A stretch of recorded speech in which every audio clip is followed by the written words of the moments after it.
What it do, baby? It's your boy Tyrik Wynn, and it's NJP Navigating Journalism Podcast, and we are broadcasting from AABJ Convention, National Association of Black Journalists, right here in Birmingham. It's Magic City, man, and let me tell y'all something.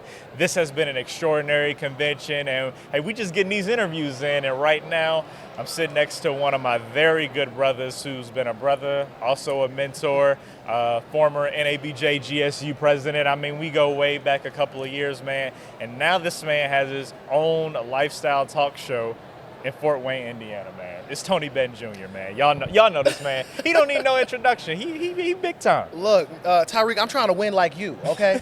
Man, the time that we've known each other, it's been an honor. We found each other, I feel like, over the years in the same circles. Yeah. And, we've been able to just kind of connect and grow with one another, and it means a lot. Like, especially with GSU, NABJ president, we have a great line of presidents. Me, you, Cecil, the most recent president, the new president, and it's just beautiful to see the legacy that has been continued. You continue to raise the bar, your studio, your show, your podcast, your radio show. I'm running out of titles, but you continue to do that. So you say that I'm like a mentor. You're an inspiration to me too. Oh, if mentor didn't mean necessarily with age, you're a mentor to me as well. Oh, wow. Because I watch and you inspire me, and I like how we support each other. So thank you, man. I'm glad to be on your turf right now. I looked in the corner and I said, "That's a whole set over there." Hey, we got. I should not have expected anything less. Yeah, if anybody who know me know I'm out over the top. I'm loud. I mean, y'all know how I do. But yeah, I wanted to make sure. I was like, we at NABJ. I wanted to make sure I had it right. You know what I'm saying? Especially everybody coming over here can't be having these big time people from CNN, just coming to just anything. Man, got to do it right. Got all the heavy hitters in the building. I know, right? Yeah. Exactly. So, man, you are in Fort Wayne, Indiana. ABC, what's the name of it? ABC 21? 21 Alive, WPTA. We broadcast. Okay. We have ABC and NBC. Got you. Okay, got you. Okay, and you recently just got a lifestyle show. You were an anchor, then you got a promotion lifestyle show. I mean, so many people dream to have their own show on a network, and you have it, yo. Yo, congratulations, man. That's what's up, man. Let's clap it up for that, because I know that was actually one of my dreams. I know when I was getting ready to graduate, I was trying to get a lifestyle hosting position and stuff like that. But you've made it. You're in that position right now, man. Talk to me, how did you transition from anchor to talk show host? Well, as you kind of had mentioned, I've always had that passion for hosting and things like that. When I graduated in 2019, I was, searching for what I was going to do next. Then what happened was in January, I got the job, January 2020, right before the pandemic. And they say, look, you can anchor right out of college, weekend morning show, but you have to produce the show. And I feel like a lot of on-air people were like, I don't want to produce because it's behind the scenes. But they said, look, we're giving you this opportunity, but you got to produce a show. I said, all right. So I was able to learn how to produce, learn all of that, get all of that knowledge, know how to stack a show, I've got my colleague Amelia Miles standing over here. She helped train me in producing because she started off as a producer. Shout out to her. Yeah, shout out to Amelia Miles in Fort Wayne, Indiana. And going from, having that kind of learning, that producing, it made me a better anchor. It made me a better reporter. I knew exactly what the producers were looking for, the kind of topics that they wanted to cover, how to stack a show. Did that for 2 years, and then I got moved to the weekday morning anchor position. I didn't produce that show, but I still would produce the noon show and anchor that. Yeah. And then about a year later, this March, the lifestyle position came open. It was a host position, but also be able to produce that show, so I do both. And I just kind of fell right into it. I really appreciate my news director and my team. They said, look, the position's open and you fit perfectly for it. And I think that also I spoke about what I wanted. I didn't make it a secret that I liked entertainment. I didn't make it a secret I liked community and lifestyle. I like to smile. I'm on the morning show. It was just such an opportunity. I had to jump on it. And since I've been there in 3.5 years, I got 2 promotions. God is good. Look at God you. is good. But I say all that to say that anybody can do it. Absolutely. You know what I'm saying? If you work hard, if you have those goals, if you do the work that you need to do while you're in college or high, we've been working for a long time. Yeah. So it's when people say, well, how did you do this? And it's well, this did not just fall out of the sky. When we were in high school and middle school and college, we were doing 100 different things at one time that allowed us the skills to be able to get to where we are. So anyone who's looking to say, hey, I want to get my own talk show, I want to get my own lifestyle show, how did you start? I created the Rep Zone. Tyrik created his own production company.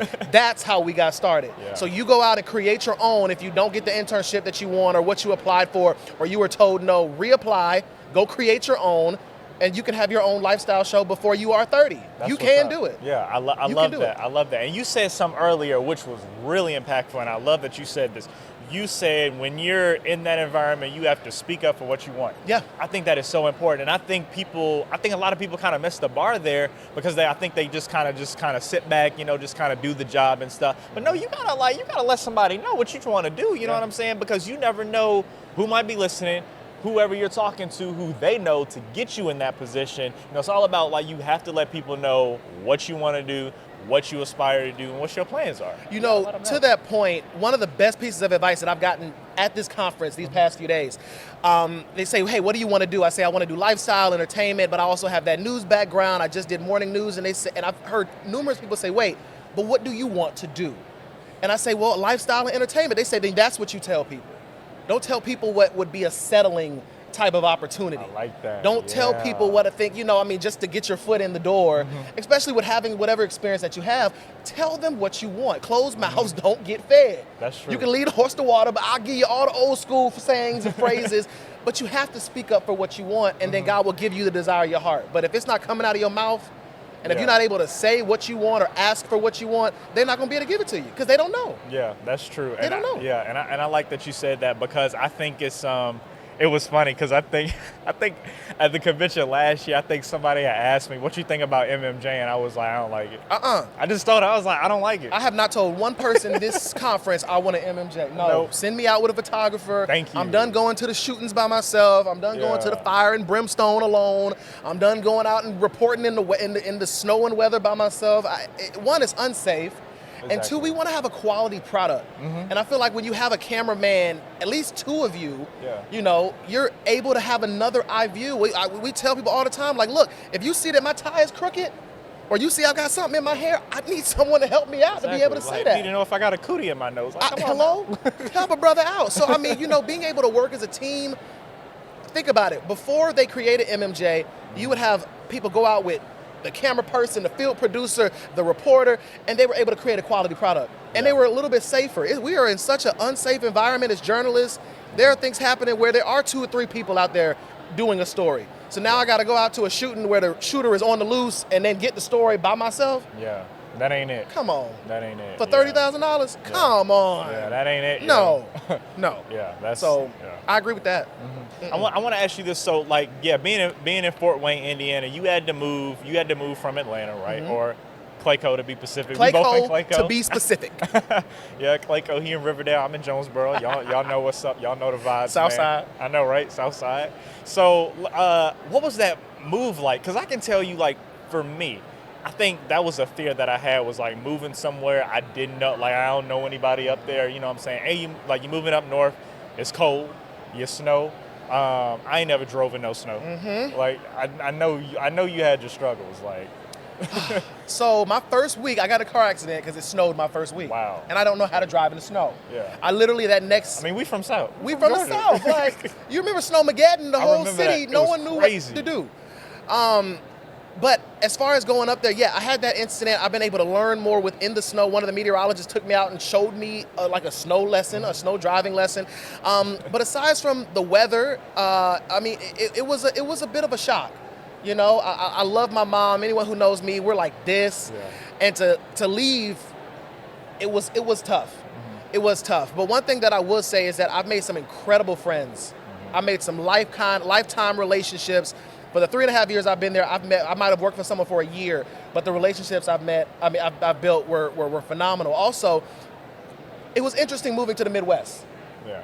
Indiana, brother, man of color, moving to Indiana.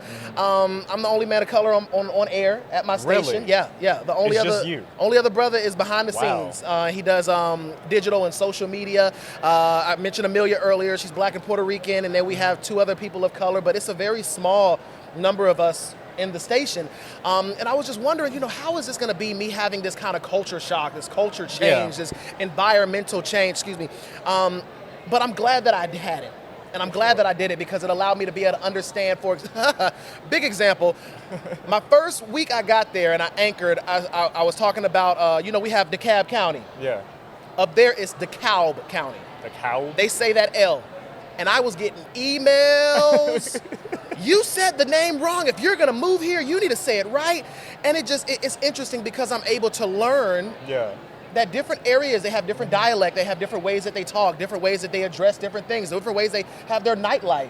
Yeah. They've been building it up to where I see things that remind me of Atlanta, but that threw me for a loop. I was like, okay, well, I know DeKalb County, Exactly. but again, I can appreciate that. And appreciate that I'm able to learn and see the different things that different parts of the country offer. Atlanta is not Indiana. Indiana is not Nevada. Nevada is not Miami. Yeah, they're all different. And where you're able to kind of be there, you're able to learn about it. That's funny that you say that because I remember a couple of weeks ago I was filling in for Mississippi news, and y'all know Mississippi got some names. Mississippi got some city names, and I was struggling. I was getting some emails too. I was like, look, I'm sick of y'all sending emails telling me how to pronounce this and that wrong. Going in, right? Yeah, I'm learning it my first time. You know what I'm saying? Cut me some slack, yo. And that's crazy. But I do like that's different. You know what I'm saying? You're the only man of color on the air, right? I want to ask you this, right? So since you're the only one, what was the viewers' reaction to you? Seeing you on TV, obviously, they're just seeing, regular, like white people on TV and stuff. What was their reaction like when they saw you? Was it positive? Was it, because I know, viewers stay in the email. So what emails did you get? How did they react to you? Oh, Lord. Them emails, viewers have no remorse. When I first moved there, and actually I want to make this a point as well. When I first moved there, it was me and one other black guy in the market. Wow. In the Ford station on air. He's no longer there. So I'm the only man of color in my market on air. That's crazy. When I first moved there, as you begin to get comfortable, this was my first time really just reading teleprompter for 2-3 hours straight. And, sometimes you might stumble here, mispronounce a word there, something like that. And I noticed that there would sometimes be questioning of my intelligence because if I stumble on a word or if I made a mistake or something like that. And that was the only thing that threw me off, that really threw me off, because I'm like, my intelligence, like you can't, like, you gonna question my intelligence? Like, I got the job. I can't pronounce that. And it was people, literally saying like, take him off the air. Why did y'all hire him? And I remember that I got those emails, but normally the people who like you won't email in. They do sometimes, right? But the people who have time in their day to show what they dislike and to bash you, they'll send an email real quick. They'll call the station, but you don't really normally get those emails talking about, you did such a great job today. I loved watching you. It's such nice having you in the community. But it was the people who would see me in the grocery store. And it was the people who would see me out on the street and in Walmart, and they would say, you're doing a great job. And I love watching you on the news. I was at the zoo the other day because we have a zoo segment for our Insight show. This little mixed girl came up to me and she just was so happy to see me. And her mom was like, she watches you on the TV all the time. And that made me feel like what I'm doing is worth it. I had a conversation with Byron Pitts when I interned at GMA. He's with Nightline. And I was telling him, I'm about to move to Indiana. I'm nervous. Brother, I don't know how they're gonna welcome me. And he told me, think about that little boy of color, that little girl of color who's gonna sit and watch you in the morning while they're getting ready for school, or their parents are getting home from work. You know how mom and grandma had the TV on and you're watching the judges and all of that, and the news come on. I remember that was me. And I was like, if I can touch one person, black, white, Hispanic, Puerto Rican, gay, straight, tall, short, if I can touch someone, I've done what I needed to do. You're making a difference. I'm making a difference. I'm making an impact. I'm showing, I want someone to be able to say, I want to get into news because I saw him growing up. If I can do that and make an impact, even with my friends, my colleagues, the place that I am, when I leave, I want them to be able to say, like, look, Tony he left a mark. For you know what I'm saying? Like, that's what I care about. So it's like, okay, my first little bit of time I was there, you don't know me. I'm right out of college. I'm nervous. I might stumble a little bit. I had to rush. I do my own makeup, do this and that. But I got better.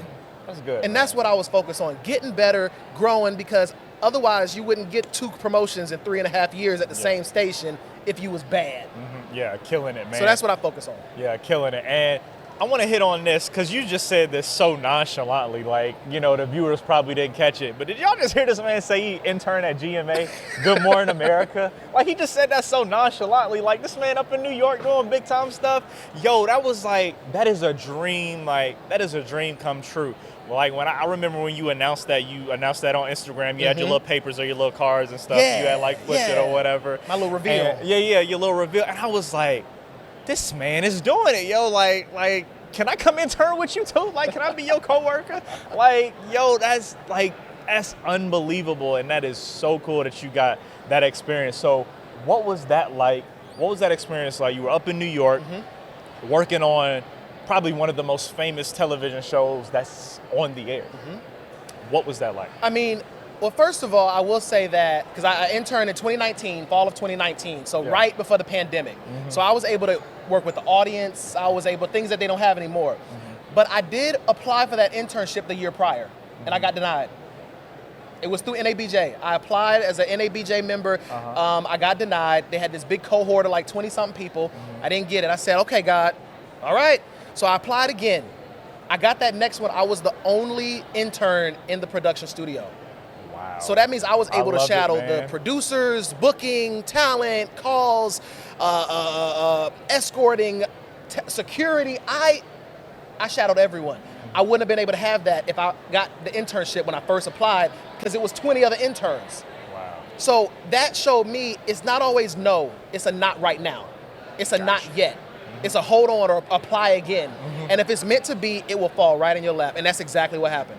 Now, to answer your question, it was a great, phenomenal experience. I was able to meet so many different people. Obviously, living in New York was great. I got to shadow Ryan Seacrest because I was able to kind of finagle that. Man, what? I shadowed him during the ball drop during New Year's. Really? Like, it's the biggest event of the year. I can only be grateful to God, to NABJ, to my mentors, because those are the type of people who helped me to get to where I needed to be. Yeah. And again, at the end of the day, I just want to leave people with, stay humble, For sure. stay hungry, Yes, stay focused, absolutely. and have fun. Yeah. We have enough doom and gloom and death and despair that we have to report on.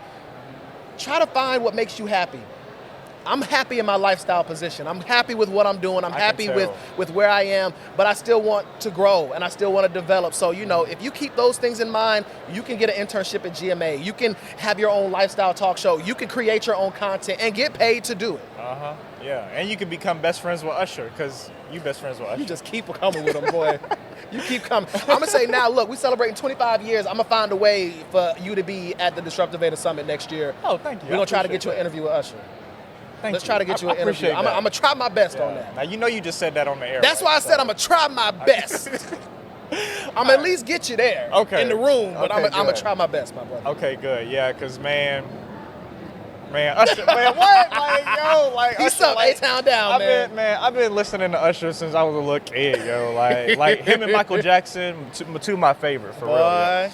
Yeah, man, that's what's up, man. But you've been doing the dang thing. Like, not only GMA, he was interning at WSB-TV in Atlanta, Fox 5 Atlanta. Like, I ain't getting no intern. They denied me. I was like, this man had it going on, yo, and still got it going on. But we all have our own things, what's meant for you. You literally have an entire setup at the biggest journalism conference in the country. I don't have that. You're on a national radio platform with iHeart. But I have a talk show. So we have our own different lanes. And one thing I appreciate about us is we support each other. We love on each other. We help each other. And that's what it's about. I don't think we've ever looked at each other in competition. Because you're your own thing. I'm my own thing. Yeah. And if we can work together, you interview this, I get you this interview, let's connect here, let's do that. That's what it's about. So if people, again, stay focused, love yours, you can't lose. We can't lose. Supporting each other, loving on each other, we cannot lose. It's impossible. Got you. All right, awesome. So after the lifestyle show, obviously you have one of the coolest positions at the station, right?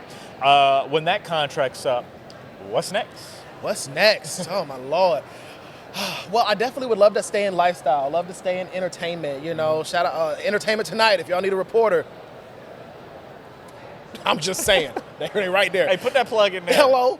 But just continuing to grow, man. I would love to get the Rep Zone started back. Wynn Productions is inspiring me to bring the Rep Zone back up. Yeah, do that for sure. And be able to really push my own brand and my own platforming. I would love to get some freelance work in, to be able to just kind of do more. And that's what I want to do. I just want to be able to do more with nonprofit, work more in the community. I'm big on that. National Society of High School Scholars, we're both members of. I'm the VP of Communications with the Fellows Board. So, Usher's New Look. It's so many organizations that have helped me. I want to be able to give back and be able to inspire the next generation, see where I can help other individuals while still doing what I love. So, basically I say all that to say, like right now I'm doing one job. What I want next is to be able to do more. That's awesome. I just want to do more. Yeah, kudos to you, man, and congratulations on everything you got going on. Thank you. Definitely, I know you inspired the audience by, just doing what you've been doing, man. Because you've been killing it. With everything that you got going on. So, hey, look, I appreciate your time, man. Yeah, man. You're coming on NJP, Navigating Journalism Podcast, and hey, it's only up from here, yo. I'm glad to be here. Thank you for having me. Your team, phenomenal. Shout out to the ones behind the camera. Oh, yeah, shout out to them. just definitely appreciate and you continue to do your thing, man. I'm glad to be here. Yeah, thank you. Whenever you need me, interview, whatever, you let me know. Yeah, Usher. Period. Hey, letting you know. And for those of y'all who don't know, like I said earlier, we are here in Birmingham, National Association of Black Journalists Convention, man, NABJ, and what Mom and Dad did, because they're behind the camera, they actually drove from Atlanta 2.5 hours to bring the equipment so I could record my podcast. That's right? something my mama would do for real. I know, yeah. No, for real. Yeah, our parents are so Our supportive. parents That's are what I lit. love. Our parents are lit. Yeah. And you and Shout your out mom. to the parents. Yeah, for sure. And it's crazy because I actually travel up to Virginia to shoot Dad's podcast, and now he's helping me travel in to shoot my podcast. It's just how we do. We gotta, you gotta definitely help each other out. Team effort. Yeah, podcast is booming, man. So listen, hey, if you haven't tapped in, make sure you tap in, guys. Appreciate y'all so much tuning in to this episode of NJP, broadcasted from NABJ, National Association of Black Journalists Conference, right here in Birmingham, Alabama, in Magic City, man. This is what it's all about: connections, networking, education, fellowship, and all that good stuff. Appreciate y'all so much tuning in. Stay tuned in. See y'all next time.